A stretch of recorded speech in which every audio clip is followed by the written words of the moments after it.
Hi Lods! Salamat sa walang sawa sa Porta Lods.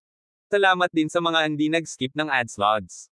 Kabanata 466, nandito na si Victoria. Tumingin si Henry kay Michael at nagtanong, Michael, paano mo balak gawin ang slam dunk mo?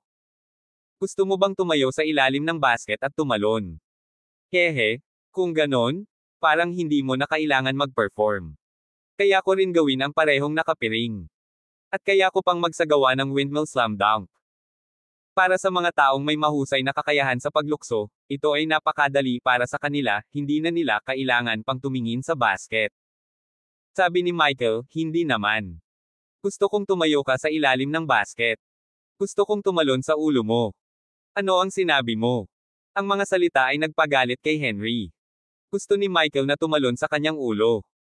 Kung tutuusin, ganoon din ang kahilingan niya kay Michael kanina, kaya gusto ni Michael na ipahiya si Henry sa parehong paraan. Si Henry, na noon pa man ay napakamayabang, ay likas na ayaw hayaan ang sinuman na tumalon sa kanyang ulo. Ngunit sa pangalawang pag-iisip, bulag si Michael. Malamang namamatay siya kapag sinubukan niya ang isang bagay na napakahirap. Nadama ni Henry na ito ay isang magandang paraan upang maalis si Michael. Kung may nangyari kay Michael sa stunt na ito, kung bumagsak siya sa lupa at nagkaroon ng concussion sa kanyang ulo, tiyak na titigil si Michael sa pagiging asawa ni Lauren. Pagkatapos ay magkakaroon ng pagkakataon si Henry. Sige, hayaan mo akong tumalon sa aking ulo para sa iyong slam dunk. Pumayag naman si Henry. Pero pinigilan sila ni Martin. Hindi namin maaaring payagan ang isang masamang hakbang. Masyadong delikado. Natakot si Martin na mawalan ng buhay si Michael sa stunt na ito. Gayunpaman, iginiit ni Michael, Lolo, huwag kang mag-alala. Ayos lang ako. Talagang makukumpleto ko ang slam dunk na ito. Ito ang unang pagkakataon na tinawag siyang lolo ni Michael. Nakaramdam si Martin ng init sa kanyang puso. Tinuring niya si Michael na parang sarili niyang anak. Gayunpaman, ang batang ito ay napakatigas ng ulo. Advertisement. Advertisement. Tumayo si Henry sa harap ng basket at sinabi sa pamilya Howard, Tito, Tita, Ms. Lauren, huwag kang mag-alala. Kung tumalon at mahulog si Michael, susuportahan ko siya at hindi ko siya hahayaang masaktan. Bagamat sinasabi niya iyon, iba ang nasa isip niya. Wala siyang pakialam kung mabuhay o mamatay si Michael. Hindi na nag-aksaya pa ng oras, hinawakan ni Michael ang bola gamit ang isang kamay at tumayo sa ilang metro ang layo kay Henry. Bigla siyang bumili at nag-charge. Dahil bulag na raw si Michael, nagkunwari siyang umasa sa mga senadoryas ni Lauren. Naghintay si Lauren ng tamang timing at tinawag si Michael. Tumalon. Tumalon sa ere si Michael gamit ang bola sa isang kamay. Napakatumpak ng timing niya. Nagulat si Henry. Wala siyang ideya na hindi umaasa si Michael sa utos ni Lauren. Sa halip, si Michael ay umaasa sa kanyang sariling mga mata. Tumalon ng mataas sa ere si Michael at lumipad sa ulo ni Henry. Ano? Hindi makapaniwala si Henry sa kanyang mga mata. Bang! Hinampis ni Michael ang bola sa hoop gamit ang isang kamay. Lahat ng tao sa kasalukuyan ay natulala. Gayunpaman, nang malapit nang mapunta si Michael, biglang lumingon si Henry at sinabing, mahuhuli kita. Nagpanggap na mabait si Henry, ngunit bigla siyang natisod at nahulog kung saan pupunta si Michael. Kung talagang hindi nakikita at nalapag ni Michael ng ganoon, malamang na spray ng bukong-bukong niya. Mag-ingat ka. Biglang narinig ni Michael ang dalawang pamilyar na boses. Ang isa ay si Lauren, at ang isa ay parang Victoria. Walang paraan na hahayaan ni Michael na magtagumpay si Henry. Perpektong iniwas niya ang katawan ni Henry at hindi siya naapakan. Victoria, boses ni Victoria iyon ngayon lang. Tumingin si Michael sa paligid at biglang napansin na kamukha ni Victoria ang isa sa mga staff ng hotel na nakatayo sa di kalayuan. Advertisement. Advertisement. Victoria. Naramdaman ni Michael na ito ang totoong Victoria dahil binalaan na niya ang peke. Hindi na siya mangangahas na magpanggap na si Victoria muli. Bukod dito, nakilala ni Michael ang boses na iyon. Si Victoria pala. Gustong sumugod ni Michael ngunit hindi niya magawa iyon. Kung tutuusin, bulag siya ngayon at hindi nakikita si Victoria. Kung sinugod niya si Victoria ngayon, malalantad ang bulag niyang gawa. Kung si Kaden talaga ang salarin sa likod ng kanyang pag-atake, mas magiging maingat pa siya. Hindi kailanman makakahanap si Michael ng sinumang nanakit sa kanya. Matapos makita ni Michael si Victoria, nawala siya sa dagat ng mga tao. Lumingon din si Lauren pero wala na siyang makitang tao. Hobby, okay ka lang ba? Nag-aalalang tanong ni Lauren. Nakakuyom ang mga kamao, huminga ng malalim si Michael bago ito ibinaba sa lupa. Tigaw niya habang nakapump ang mga kamao niya, bakit? Bakit? Nagdamdam siya. Sobrang agrabyado ang nararamdaman niya. Noon pa man ay pinangarap niyang makita muli si Victoria. Ngunit ngayong nakita na niya ito sa wakas, hindi na niya ito nagawang habulin. Siguro narinig niya na ako ay bulag at espesyal na pinuntahan ako. Nahulaan agad ni Michael kung bakit nandito si Victoria. Hindi bababasa, nangangahulugan ito na siya ay malaya. Hindi siya humarap sa kanya hindi dahil hindi niya kaya, kundi dahil ayaw niya. Sumuko na ba siya sa akin? Ayaw na ba talaga niya akong makasama? Hindi matanggap ni Michael ang desisyon ni Victoria. Kailangan niyang linawin ang mga bagay-bagay sa kanya. Nakita ni Kayden na nabaliw si Michael at hindi sinasadyang nasuntok ang pagkalalaki ni Henry. Napaisip si Kayden sa sarili. Bakit? Bakit ka bulag? Dahil inaaway mo ako. Hindi lang habang buhay kitang gagawing bulag, pati babae mo ay aagawin ko pa. Sa lalong madaling panahon, ang iyong magandang asawa ay nasa ilalim ko. Parang ex mo lang haha. Siya ay may kumpiyansa at ang sangkap upang i-back up ito. Kanina pa niya nagawang agawin si Ivy. Kaya naman, naniniwala siyang kaya rin niyang nakawin si Lauren. Nagmamadaling lumapit si Salvatore nang makita niyang galit na galit si Michael. Isa rin ito sa mga layunin ni Michael. Gusto niyang akitin si Salvatore. Nakayakap kay Salvatore, bumulong si Michael sa kanyang tenga, nandito na si Victoria. Sumunod ka sa kanya. Nagulat si Salvatore. Nandito si Victoria, kaya siguro nandito rin si Emily. Agad siyang nagtungo para hanapin siya. Samantala, unti-unting kumalma si Michael. Si Henry ay binugbog ni Michael at ipinadala sa ospital para sa isang check-up. Ang all-around genius ay ginawang basura ng may kapansanan na Michael. Puno ng papuri ang mga panauhin. Ginoo. Howard Sr. Bagamat bulag na si Michael ngayon, malaya pa rin siyang nakakagalaw. Marunong siyang tumugtog ng piano, maglakad at tumalon pa. Hindi siya gaanong pinagkaiba sa isang normal na tao. Hindi masama. Bukod dito, napaka-advance na ng teknolohiya ngayon. Hindi na hadlang ang pagkabulag. Narinig ko na may gumawa sa ibang bansa ng kamera para sa mga bulag na gumagamit ng AR technology. Nararamdaman din ng mga bulag ang mundong ito ngayon. Tuwang-tuwa rin si Martin. Naisip niya sa kanyang sarili, kung mabubuhay si Michael na tulad ng isang normal na tao, maaaring kwalipikado pa rin siyang magmana ng sekreto ng pamilya Howard. Kabanata 467, Pagtatakda ng bitag para kay Kayden. Lumapit din si Stephen kay Martin at mahinang sinabi, Tay, medyo maaga pa para isuko si Michael ngayon. Sa tingin ko, dapat tayong maghintay ng kaunti pa. Baka bumaling pa siya. Bilang mga biyenan ni Michael, magkaiba ang ugali ni na Stephen at Marisa sa kanya. Ito ay maliwanag na si Stephen ay mas mapagparaya kay Michael. Siyempre, kinaiinisan din niya si Michael dahil sa pananakit niya sa anak. Sa kabilang banda, si Stephen ay may ilang uri ng kasaysayan sa tiyahin ni Michael. Noon pa man ay gusto ni Martin na magkaugnay ang mga pamilyang Hudson at Howard sa pamamagitan ng kasal. Nang umabot si Stephen sa tamang edad para sa pag-aasawa, nais ni Martin na itugma ang kanyang anak at ang tiyahin ni Michael, na nakababatang kapatid ng ama ni Michael. Minsan na silang nagkita. Naakit si Stephen sa walang pakialam, maganda at kakaibang aura ng kabilang partido. Agad siyang nahulog sa kanya. Sa kasamaang palad, ang kanilang dalliance ay hindi humantong saan man sa dulo. Tumanggo si Martin. Tama iyan. Hindi kami madaling sumuko kay Michael. Tinulungan ni Lauren si Michael pabalik sa kanyang upuan. Nakonsensya si Marisa nang makita niya si Michael na umuungol sa galit at lungkot kanina. Pakiramdam niya ay binaigo niya ito. Pulag na siya at si Lauren na lang ang mayroon siya ngayon, pero pilit pa rin siyang inaagaw ni Marisa sa kanya. Buntong hininga. Sa huli, babae pa rin si Marisa. Naawa siya kay Michael at binuhusan niya ito ng isang tasa ng tsaa, pagkatapos ay nagkusa na dalhin ito sa kanya. Michael, uminom ka ng tsaa. Huwag kang malungkot. Karaniwan, nakadarama ng karangalan at kasiyahan si Michael kung ang kanyang mayabang na biyenan ay naghain sa kanya ng tsaa. Gayunpaman, wala sa mood si Michael na makipag-usap sa kanya ngayon. Ang tanging nasa isip niya sa sandaling ito ay si Victoria.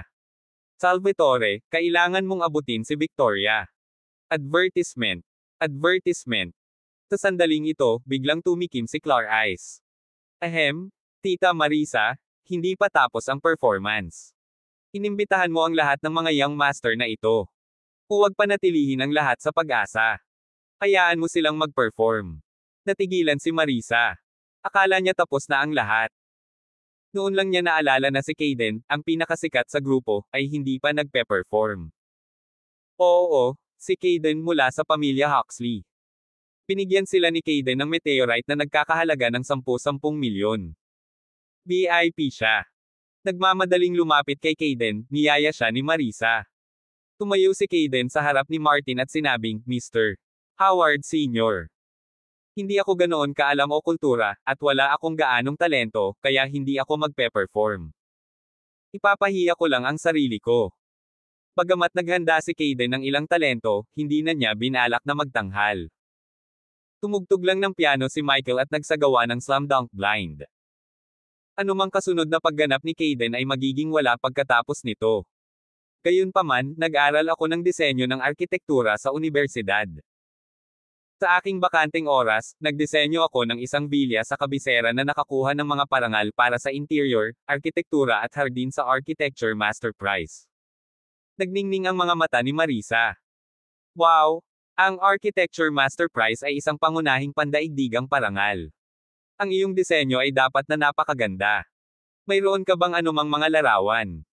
Hayaan mo akong makita ang mga ito. Oo. Bumalik si Kaden sa kanyang upuan at nagdala ng magazine. Mayroon itong mga larawan at detalyadong impormasyon tungkol sa bilya ni Kaden. Pagkuha ng magazine, binuklat ito ni Marisa. Nakita niya ang isang maganda at modem na larawan ng bilya. Lauren, halika at tingnan mo. Napakaganda ng bilya ni Kaden, sabi ni Marisa habang nakatungo kay Lauren. Nagustuhan din ni Lauren ang disenyo. Hindi niya inaasahan na ganoon din pala katalino si Kaden sa disenyo. Tiningnan niyang mabuti ang bilya at pinuri ito. Oo, ang ganda talaga. Ang mga materyales na ginamit ay simple. Basta kahoy, bato at salamin. Gusto ko ang disenyong ito. Natuwa si Kaden sa mga papuri ni Lauren. Kinuha niya ang inisyatiba upang ilarawan pa. Oo, maging ang pangkalahatang istruktura o mga extension, kasama ang mga kasangkapan sa silid, ang pangunahing tema ay klasikal na kagandahan. MS. Lauren, parang pareho tayo ng taste. Ramdam ni Lauren ang kanyang malalim at makahulugang titig. Bagamat siya ay magalang na kumilos sa ibabaw, ang kanyang mga mata ay ibang bagay. Puno sila ng amorous intent at halatang pilit niyang inaakit si Lauren. Ang tanging dahilan lang niya ay naglakas loob na manligaw kay Lauren ng ganito ay dahil naniniwala siyang hindi nakikita ni Michael. Kasuklam-suklam na Kaden, ang lakas ng loob mong akitin ang asawa ko. Siyempre nakita ni Michael ang lahat. Sa sandaling iyon, sa wakas ay kinaladkad niya ang kanyang sarili mula sa kanyang pag-iisip tungkol kay Victoria. Advertisement. Advertisement. Nakatingin pa rin si Marisa sa magazine at biglang nagulat, wow, Lauren. Tingnan mo, Laurel, ang pangalan ng bilya. Sobrang lapit niyan sa pangalan mo. Ipinangalan niya sa iyo ang kanyang bilya. Nagulat din si Lauren. Tiningnan niyang mabuti at nakitang ito nga ay tinatawag na, The Laurel. Ang Laurel. Natigilan din si Michael. Pinangalanan talaga ni Kaden ang kanyang bilya kay Lauren. Naisip kaagad ni Michael ang Ivy Residences na ipinangalan kay Ivy. Parang gusto siyang kopyahin ni Kaden. Hindi niya naiwasang magselos at nagtanong, Kaden, ginamit mo ang pangalan ng asawa ko para sa award-winning mong disenyo. Plano mo bang ibigay itong bilya sa asawa ko? Napatingin si Kaden kay Michael. Gayunpaman, hindi siya kasing gagaw gaya ng mga naunang lalaki. Sa halip, magalang siyang nagpaliwanag. Michael, oo, balak kong ibigay itong bilya sa inyo ni MS. Lauren. Pwede kayong dalawa doon. Nagulat si Michael. Napaka-generous ba talaga ng lalaking ito? Gusto niyang ibigay sa kanya ang bilya. Sigurado ka bang gusto mong ibigay ito sa akin? Tanong ni Michael. Napangiti si Kayden. Ikaw ang asawa ni Ms. Lauren. Siyempre dapat isama ang pangalan mo sa regalo. Dinala ko ang kontrata. Ms. Lauren, Michael, maaari mong pirmahan ito. Ang laurel ang magiging bagong love nest mo. Laking gulat ni Michael sa ginawa ni Kayden. Damn it, napaka-ipokrito ni Kayden. Hindi siya madaling pakisamahan. Alam ni Michael na hindi kailanman magiging bukas palad si Kayden na ibigay sa kanya ang bilya, lalo na't sinaktan siya nito. Siya pa nga mismo ang nagdisenyo nito bilang love nest para kina Michael at Lauren. Malamang ay espesyal niyang idinisenyo ito para kay Lauren lamang. Gayunpaman, nais ni Kayden na paboran si Michael at iwaksi ang kanyang mga hinala. Gayunpaman, habang ginagawa iyon ni Kayden, mas naghinala si Michael na siya ay nagkasala. Hahanapin mo ang salarin na nanakit sa akin sa lalong madaling panahon at hanapin si Victoria. Nais ni Michael na ayusin ito sa lalong madaling panahon. Kaya naman, bigla niyang sinabi kay Kayden, Kayden, pwede mo ba akong tulungan sa hotel? Sige. Hindi naintindihan ni Kayden ang motibo ni Michael ngunit nagkunwari siyang palakaibigan. Tinulungan niya si Michael sa lobby ng hotel at hindi siya nagtangkang gumawa ng kakaiba. Pagkaupo nila, tinanong ni Michael, may sigarilyo ka ba? Inabot ni Kayden ang isa kay Michael at sinindihan ito. After taking 2 puffs, Michael sighed and said, Kayden, matagal na tayong magkakilala. I know your situation well. Kung gusto ng Howard family na pumili ng ibang asawa para kay Lauren, sana ikaw na yung tao. Kabanata 468, Niloko. Napatalon sa gulat si Kayden na nakaupo sa tabi ni Michael. Hindi niya napigil ang mouthful, J. Michael, anong pinagsasabi mo? Kayo ni Lauren ay isang match made in heaven. Ako. Hindi ko naisip na bawiin ang asawa mo. Hindi mo ba ako naintindihan? Sa totoo lang, ang biyenan mo ang nag-imbite sa akin at espesyal na inutusan akong bigyan ng regalo ang asawa mo para gawin. Masaya siya. Wala akong alam bukod doon. Ang orihinal na pangalan ng bilya na iyon ay hindi Laurel. Pinago ito sa huling minuto. Kung hindi ka naniniwala sa akin, maaari mong tingnan ang opisyal na website. Inabot ni Michael ang isang kamay at sinabing, Kayden, huwag kang masyadong mabalisa. Umupo. Actually, hindi na mail iligtas ang relasyon namin ni Lauren. Nakatakdang maghiwalay tayo. Umupo si Kayden at nagtanong, paano iyon? Napabuntong hininga si Michael at sinabing, wala kang ideya. Palagi akong may alitan sa pamilya Howard. Tinubukan ako ng pamilya Howard na patayin minsan. Ako ang nakabali ng mga binti ni Brad. Ginawa nila akong manugang dahil gusto nila akong gamitin para makuha ang sekreto ng pamilya Hudson. Ngayong baldado na ako, wala na akong silbi sa kanila. At saka, ayokong idamay si Lauren. Sa makatuwid, ang aming diborsyo ay nakatadhana. Natuwa si Kayden. May sense ang sinabi ni Michael. Hindi niya namalaya na niloloko lang siya ni Michael. Nagpatuloy sa pagsisinungaling si Michael. Ang aking biyenan ay nag-shortlist ng higit sa 10 lalaki para kay Lauren. Gayunpaman, wala akong ideya kung ano ang hitsura ng iba bukod sa iyo. Hindi ako ligtas sa alinman sa kanila. Pero kilalang kilala kita.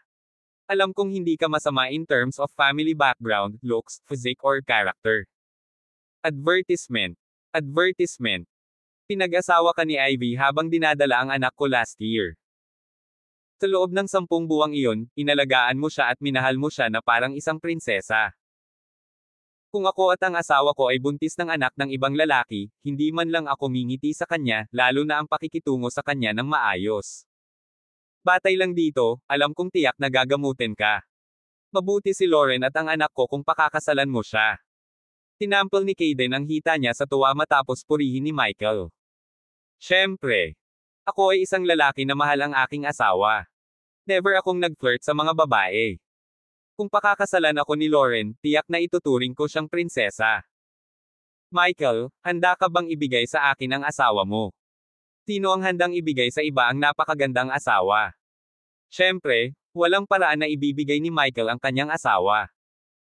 Gayunpaman, upang maakit si Kayden sa kanyang bitag, wala siyang pagpipilian kundi ang pinansya nito upang mailantad niya ang kanyang sarili.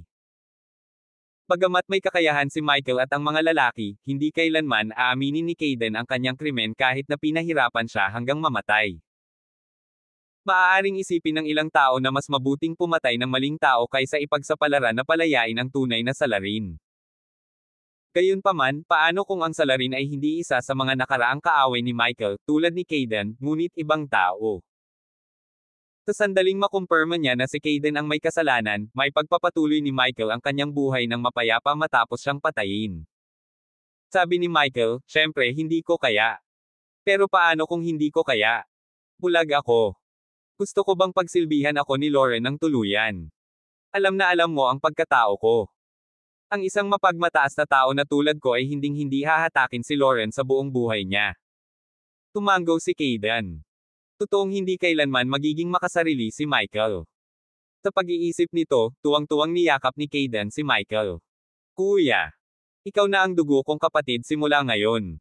Salamat. Tiyak na pakikitunguhan ko si Lauren at ang anak mo. I swear." Itinulak si Kayden palayo, sumingit si Michael, "Hoy, teka. Huwag mo pa akong pasalamatan. Pwede kong ibigay sa iyo si Lauren, pero may isang kondisyon ako." Tuwang-tuwang sabi ni Kayden, "Tell me." "Papayag ako sa 10 kondisyon kung kinakailangan." Naisip niya na hanggat maaari niyang pakasalan ang isang mahusay na dilag tulad ni Lauren at konektado sa sikat na pamilya Howard sa pamamagitan ng kasal, handa siyang gawin ang lahat. "Ang kondisyon ko ay kailangan mong tulungan akong mahanap ang salarin na bumubulag sa akin." Sandaling natigilan si Kayden. "Hanapin ang salarin. Advertisement. Advertisement." Sabi ni Michael, "Naghinala ako na ang pinsan mo, si Tyler, ang naging sanhi ng pagkawala ng aking paningin. May pinadala ako para i-castrate siya dahil kay Ivy. Nawala siya pagkatapos nun at hindi ko na siya mahanap. Siya ang taong malamang na maghayganti sa akin." Sa totoo lang, nasa Thailand si Tyler at nasa ilalim ng surveillance ni Michael. Matapos mawala ang paningin ni Michael, agad na nag-interrogate at nag-imbestiga ang mga tauhan niya kay Tyler.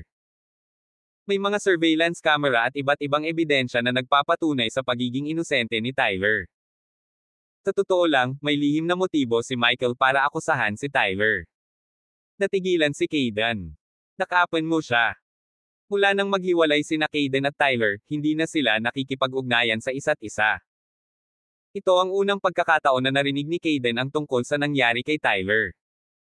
Saglit na nag-isip si Kayden at sinabing, "It must be that ***starred, Tyler." Ang batang iyon ay mapaghiganti. Noon, lumuhad siya sa harapan ko at nakiusap na tulungan ko siyang maghayganti sa iyo, sa naging dahilan ng pagkalugi ng pamilya Cullen. Kung hindi pa nakiusap ang ***starred na iyon na habulin ko si Ivy, hindi ko sana na-provoke. Ikaw, Kuya Michael. Malamig na sumagot si Michael sa kanyang puso, "Ikaw ang matapang na gawin ang lahat ng gusto mo. Ikaw ang nakakita kay Ivy at hindi ako pinansin. Kaya naman lantaran mong inagaw ang babae ko. How dare you pin all the blame on Tyler?" Sa panlabas, sinabi ni Michael, "Huwag na nating pag-usapan ang nakaraan. Anyway, hiniwalayan ko na si Ivy, at pinsan ka ni Tyler. Kung mahahanap mo siya at ang ebidensya na sinaktan niya ako, personal kong ipapadala sa iyo si Lauren." Hindi napigilan ni Kayden na isipin ang imahe ni Lauren na nakahiga sa kanyang kama. Napalunok siya ng mariin. Ang pagpapakasal kay Lauren ay magiging isang malaking biyaya para sa kanyang sarili at sa pamilya Huxley. Halos kaagad, pumayag si Kayden. "Sige. Siguradong kukunin ko ang ***starred na si Tyler na iyon at ibibigay sa iyo." "Okay, balik na tayo." Dahan-dahang tumayo si Michael. Mabilis na tinulungan ni Kayden si Michael. "Kuya Michael, ingat ka. Halika, hahawakan kita. Maglakad ng dahan-dahan. Mag-ingat sa mga hakbang." Pinagsilbihan ni Kayden si Michael na parang lolo niya. Pagbalik niya sa kanyang upuan sa looban, agad na napatingin si Kayden sa nagniningning na si Lauren at napaisip. Magiging asawa ko na ang babaeng ito. Ivy at Lauren. Hahaha, I wonder kung sino sa dalawang babaeng ito ang hindi malilimutan. Hehe. Kahit na ipinagpatuloy ni Kayden ang kanyang masasamang pantasya, magalang niyang tinanong si Lauren, MS. "Lauren, magpapalitan ba tayo ng mga numero ng telepono?" Hindi pumayag si Lauren. Hindi siya nag-message sa mga hindi pamilyar na lalaki. Gayunpaman, sinabi ni Michael, mahal, makipagpalitan ng mga numero kay Kayden. Since mahilig kayong dalawa sa design, dapat magkasundo kayo. Kabanata 469, sobrang kumpiyansa. Ano? Nagulat sila Marisa, Clarice at iba pa sa sinabi ni Michael. Hindi sila makapaniwala sa kanilang mga tainga. To-think na pumayag si Michael na makipagpalitan ng number ni Lauren sa ibang lalaki. Hindi ba tinuruan ng leksyon ni Michael ang mga manugang na iyon? Bakit ito biglang nagbago pagdating kay Kayden? Hindi kaya dahil kilala ni Michael si Kayden noon pa. Pero hindi ganoon kaganda ang kanilang relasyon. Medyo nagulat si Lauren, pero masunurin siya sa asawa. O sige. Kinuha ni Lauren ang kanyang cellphone, idinagdag ni Lauren ang numero ni Kayden. Natawa si Clarice nang makita iyon. Michael, sa wakas ay natauhan ka na. Handa kang sumuko. Tama. Kung mahal mo ang isang tao, hindi mo kailangang kumapit sa kanya habang buhay. Tapat na ang makita lang siyang masaya. Ay, pasensya na. Nakalimutan kong hindi mo nakikita. Haha. Tuwang-tuwa rin si Marisa. Sa lalong madaling panahon, hindi na niya kailangang harapin si Michael araw-araw. Pero hindi nagtagal, natapos ang birthday party. Nasa iisang sasakyan sina Michael at Lauren. Si Lauren ang nagmamaneho ng bagong puting Bentley Continental. Sa kotse, tanong ni Lauren, Hubby, bakit mo ako hiniling na makipagpalitan ng mga numero kay Kayden? Isa pa, alam kong hindi kayo magkaibigan ni Kayden, pero mukhang okay naman kayo ngayon. Tinala ko na si Kayden ang nagpadala ng isang tao para lasunin ako. Ano? Agad namang bumagal si Lauren. Bakit gusto mong makipagpalitan ako ng number sa kanya noon? Gusto mo imbestigahan ko siya. Advertisement. Advertisement. Umiling si Michael. Sobrang bait niya, and if anything, mas hypocritic pa siya kaysa dati. Napakahirap para sa iyo na makahanap ng anumang ebidensya mula sa kanya. May one-on-one chat ako sa kanya ngayon. Sinabi ko sa kanya na ikaw at ako ay malapit ng magdiborsyo, at handa akong ipagkatiwala ka sa kanya. Mabilis na binuksan ni Lauren ang signal lights at inihinto ang sasakyan sa gilid. Hubby, ibibigay mo ba ako? Nakangiting sabi ni Michael, hindi naman. Hindi naman talaga ako bulag. Hiniling ko sa kanya na tulungan akong hanapin ang salarin ng aking kalagayan. Kung siya ang nasa likod nito, natural na ibibigay niya ang sarili niya.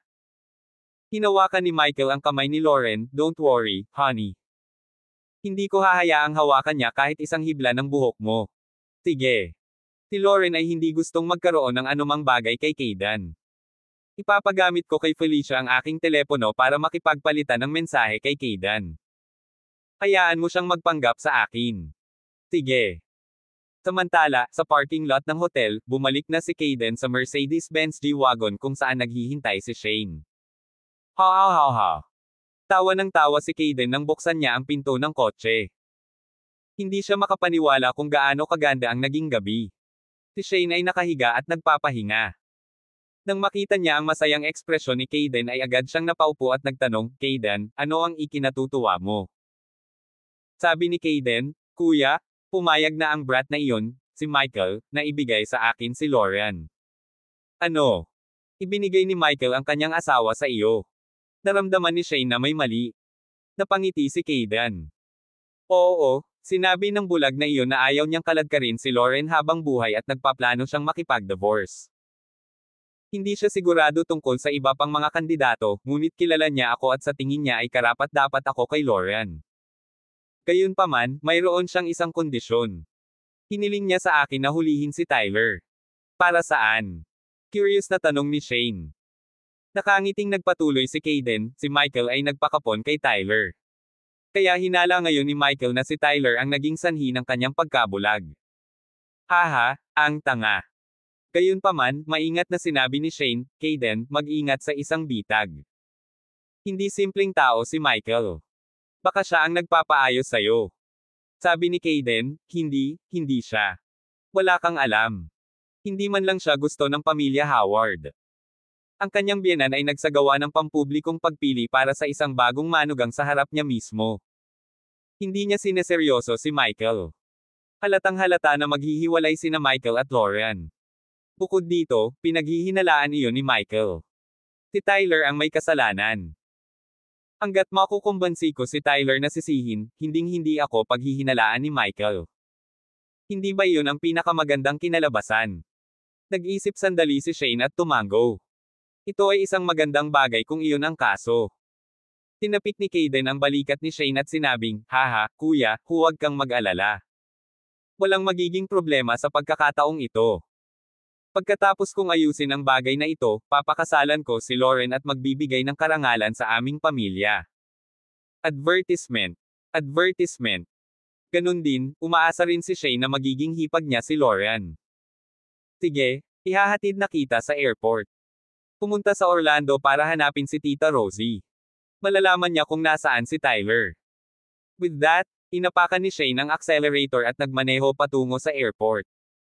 Sa gabi, dumating si Kaden sa isang ordinaryong lugar. "Kaden, halika at uminom ng tsaa." Tinalhan ni Rosie si Kaden ng isang tasa ng tsaa na may ngiti sa labi. Bagamat hindi na siya kasing ganda ng dati, maganda ang kanyang figure at maganda ang hitsura niya sa anumang bagay. "Salamat sa iyo, tiyahin." Magalang na nagpasalamat si Kaden sa kanya. Nakaupo din sa sofa ang ama ni Tyler na si Leonard. Gayunpaman, nakatitig siya sa telebisyon, hindi pinapansin si Kaden. Iyon ay dahil noong nagpunta siya sa tirahan ng Huxley dati, hindi siya tinatrato ng mga Huxley bilang bisita. Sabi ni Kaden, "Tita, Uncle, naparito ako para imbitahan si Tyler na maging Vice President ng kumpanya sa Breezy Express." "Ano? Vice President ng Breezy Express?" Nagulat sina Leonard at Rosie. Alam nila na kamakailan lamang ay nabawi ng Breezy Express ang dating dominasyon nito sa mundo ng logistic. Hindi makapaniwalang tanong ni Leonard, "Kung magiging Vice President ng Breezy Express ang anak ko, hindi ba magiging pare-pareho ang status niya sa inyo ni Shane? Magiging napakabait kaya ng mga Huxley." Maging si Rosie, na mula sa pamilya Huxley, ay hindi naniniwala na gagawin ng mga Huxley ang ganoong bagay. Lubhang umaasa siyang mamahalin ng ama si Tyler, ngunit gayon pa man. Sinabi ni Kaden, "Tio, ang pamilya Huxley ay dumanas ng malaking pag-urong noon at nagdusa ng husto bago bumalik sa aming pinakamataas. Natuto ang aking lolo sa karanasang iyon. Dapat magkaisa ang pamilya." Isinilang si tita sa pamilya Huxley at itinuturing din naming bahagi si Tyler ng mga Huxley. Kaya naman, umaasa si lolo na makapunta si Tyler sa kumpanya para tumulong. Sa mas maraming tao, mas magiging matatag tayo. Kapag nagkakaisa ang ating pamilya, hindi tayo matatakot na atakihin. Napaluha si Rosie sa mga salitang iyon habang tuwang-tuwang hinawakan niya ang kamay ni Leonard. Sa wakas ay natauhan na si tatay. Sa wakas ay tinanggap na rin niya tayo. Tuwang-tuwa din si Leonard. Nabangkarote siya ngayon. Kung matutulungan siya ng mga Huxley, sandali na lang bago niya maibalik ang dati niyang yaman at katayuan. Nang makitang gumagana ang kanyang panlilinlang, agad na nagtanong si Kaden, "Tita, tito, nasaan si Tyler ngayon? Gusto ko siyang makita." Sabi ni Rosie, pumunta siya sa Thailand at hindi sinabi sa amin ang address niya dahil ayaw niyang hanapin namin siya. Ipapadala ko sa iyo ang kanyang kasalukuyang numero. Pumunta ka doon at hikayatin siyang bumalik sa bansa. Sabihin sa kanya na ang kanyang dalawang anak ay naghihintay ng tama. Nagulat na naman si Kaden. May mga anak si Tyler. Tila ang kanyang tiyahin ay isang medyo malayo ang paningin at may nagawang tao. Nauna na siyang nagplano at nagkaroon ng mga anak si Tyler ng maaga. Kung hindi, ang pamilya Cullen ay walang inapo. Kabanata 470, si Kaden courts Lauren. Nang sumunod na gabi sa Onyx Nightclub sa Bangkok, Thailand. Sa ilalim ng kontrol ng DJ ng musika at ang eksena, ang lahat ng mga parokyano ng nightclub ay nagiging mataas, nangingibabaw ang kanilang mga ulo sa ritmo ng electronic dance music. Si Kaden, gayunpaman, ay tahimik na nakaupo at humihigop ng whiskey. Wala siya sa mood mag-party habang hinihintay niya si Tyler. After contacting Tyler last night, he asked him to meet him here. Maya-maya pa ay lumapit ang isang mapanghalinang babae na mahaba ang buhok, tinapik ng kamay ni Kaden ang balikat at tinuro ang pinto. Mukhang sinusubukan niyang ilabas si Kaden para makipag-chat. Akala ni Kaden ay dahil gwapo siya at may gusto sa kanya sa nightclub kaya dali-dali niyang ikinaway ang kanyang kamay at sinabing, "Sorry, may hinihintay ako." Gayunpaman, matigas na kinuha ng babae ang kamay ni Kayden para kaladkarin siya palayo. Napabuntong hininga si Kayden, babae, ano bang nangyayari sa iyo? Sabi ko sa'yo may hinihintay ako. Hindi ka ba nakakaintindi ng English? Nagpatuloy si Kayden sa pag-upo at pag-inom. Nagulat siya, ang babae ay ganap na hindi nakaimik at siya ay sumandal bago bumulalas ng malakas sa kanyang tainga, ako si Tyler Collins. Gumuso si Kayden at halos maibuga ang kanyang alak matapos marinig ang mga katagang iyon. Gulat na napatingin siya sa babaeng nasa harapan niya. Ito si Tyler Collins. Ang musika sa nightclub ay masyadong malakas at ang mga ilaw ay madilim. Naglakad silang dalawa palabas ng nightclub at sinimulang suriin ni Kayden ang babaeng nasa harapan niya. Advertisement. Advertisement. Damn it. Tyler Collins, ikaw. Pumunta ka para sa isang operasyon sa pagbabago ng kasarian. No wonder tumanggi kang umuwi. Kapag nalaman ito ng mga magulang mo, sasampa sila sa bubong. Natuklasan ni Kayden na si Tyler ay talagang nagbago ng husto.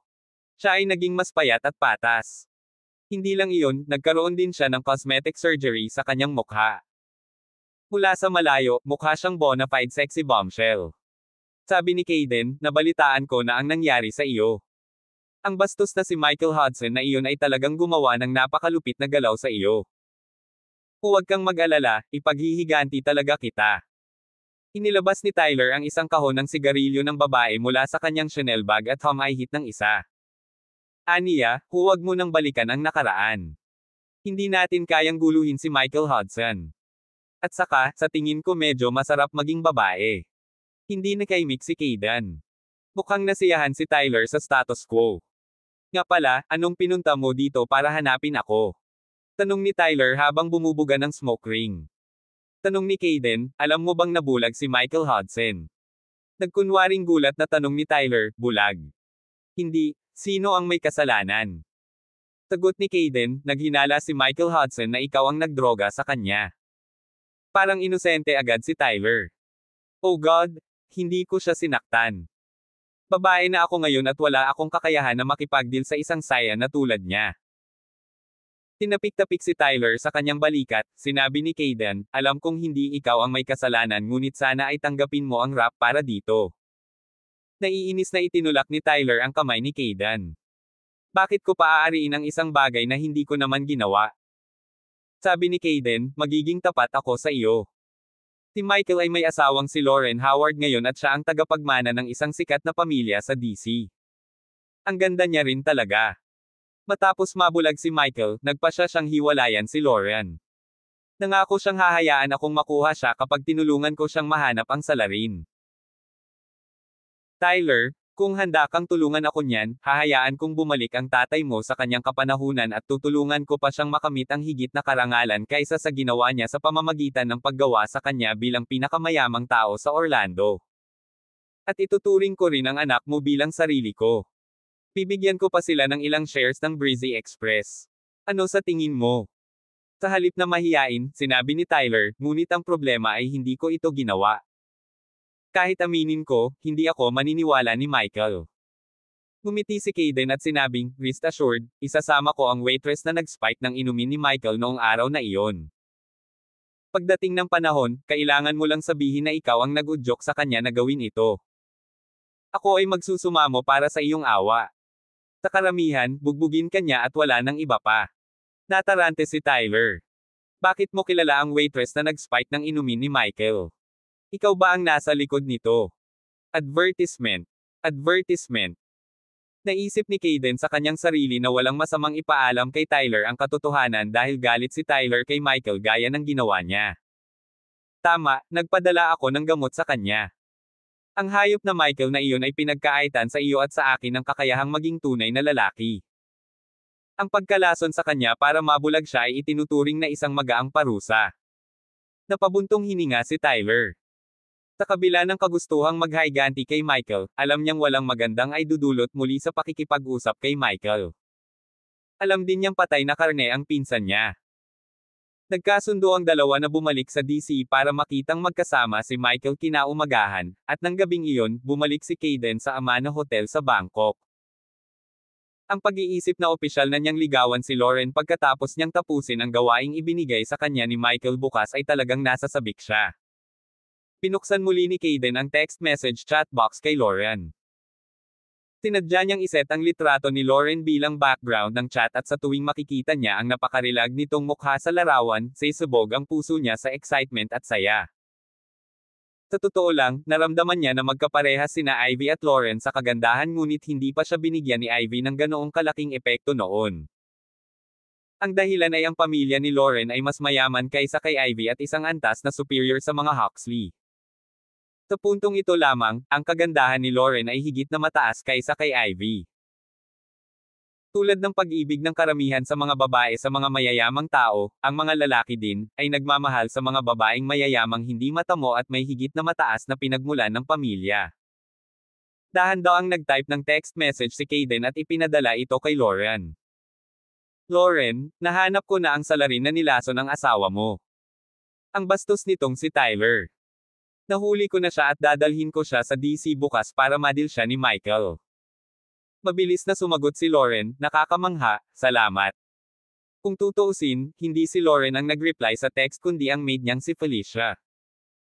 Dahil nagpalitan ng numero ang dalawa, si Felicia na ang sumasagot at nakikipag-chat kay Kayden sa pamamagitan ng text message. Dahil siya ay mas bata, ang kanyang estilo ng pagsasalita ay talagang cute at siya ay nagpapadala ng ilang mga emoticon at mga sticker paminsan-minsan, na nagiging sanhi ng maling paniniwala ni Kayden na ito ay isang senyales ng pagiging mahal na mahal siya ni Lauren. Tuwang-tuwa si Kayden na makatanggap ng sagot. Patuloy siyang nagtanong, natutulog ba si Michael? Oo. Sabi ni Kayden, Lauren, pwede ba kitang i-chat sa pamamagitan ng voice message? Nakainom si Kayden ng kaunting alak kaya medyo tipsy siya ngayon. Bukod pa rito, pagkatapos makipag-chat sa kanya ng higit sa isang araw, naramdaman ni Kayden na oras na para gumawa ng mga bagay ng higit pa dahil natanto niya kung gaano siya kasigla sa kanyang mga tugon. Halimbawa, gusto niyang bumulong ng ilang bastos na sweet nothings. Pakiramdam ni Felicia na nasa maid chamber sa bahay ni Lauren ay sumasakit ang ulo niya. Sumagot siya, masakit ang lalamunan ko, ayaw kong magsalita. Sagot ni Kayden, ayos lang, pwede kang manahimik. Makukontento na ako kahit marinig ka lang huminga. Lauren, para ka lang Diyosa mula sa langit para sa akin. Ang iyong paghinga at ngiti ay sapat na upang makaramdam ng tunay na kasiyahan. Naramdaman agad ni Felicia na talagang malambot ang mga salita nito at hindi niya napigil ang umungol, Kayden Huxley is lusting over someone who's out of his league. How dare he try to court Lauren? Hi lads!